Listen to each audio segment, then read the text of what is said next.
It's that time again for a lyric reading and explanation. This week, it's the song Washing with White off my new record Luminarium, dropping in November. She suffers by your hand and drowns in blood, judged by the flood. If she is to feel freedom, it will be at my side, only as my wife. Look at what you made me do, you ugly, fat shrew. Washing with white to fade all color from the sky, his story crumbling, they will reclaim forever. The child forced to live by your hand, then forgotten, judged for the sins. If they are to remain free, then they'll need to sacrifice. Holy war for Christ, I am but a holy servant, serving the serpent. Washing with white to fade all color from the sky, his story crumbling, they will reclaim forever. I'm just afraid, with shaking hands, want to be special. I am God's vessel. My life is fragile and filled with tears. All I have is fears, scared of the shears. I shall follow the four-horn spiral. This solution is final. Washing with white to fade all color from the sky, his story crumbling, they will reclaim forever.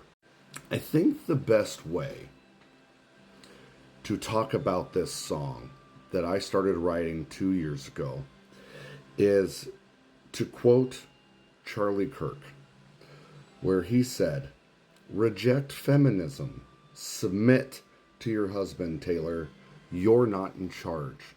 So this song is about that.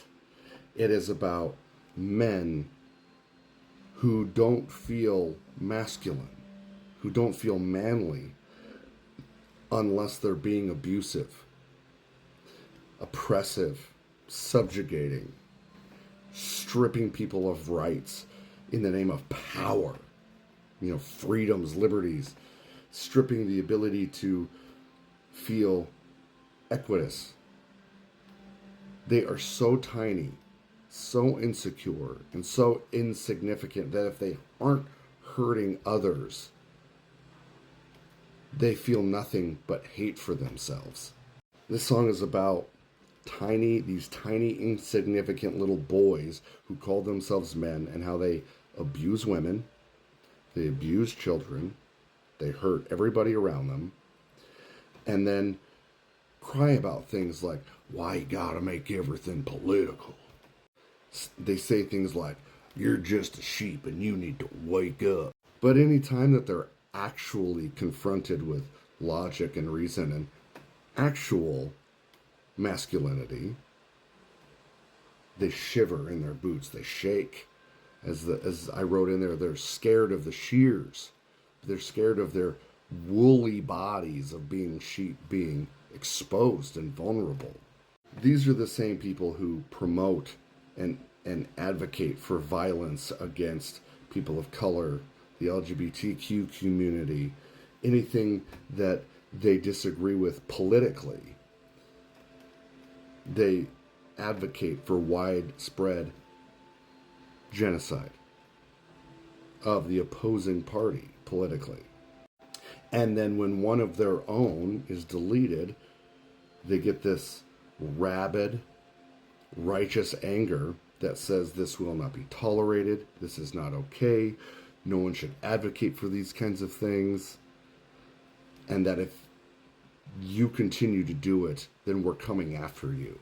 So they're already abusive. They advocate for violence, get sad about the violence that they're cultivating, and then turn around and then threaten the violence that they say is bad. You know the type of people I'm talking about. But at the same time, with all of this stuff, this figurehead that they lost, they try to revise his history. Because they acknowledge that the things that this person has said for almost their entire life, 1/3 of their life, is atrocious and awful. and should not be accepted. And so they revise it. They whitewash it to try to not be so bad. And they turn around and whitewashing history because they know the history is bad. But instead of learning from it and growing from it, they're just like, now we're just going to rewrite it, and then we'll continue to be the D-bags that we are. If you've made it this far and you've watched all the videos this week, thank you so much. I appreciate you. You have no idea how much I appreciate you and care about you. And participating and joining me on this journey to Luminarium, dropping in November. Playthrough for this song drops this Saturday. And hope to see you next week for the next song. Have no idea what it will be until I start editing it on Monday. Thanks so much.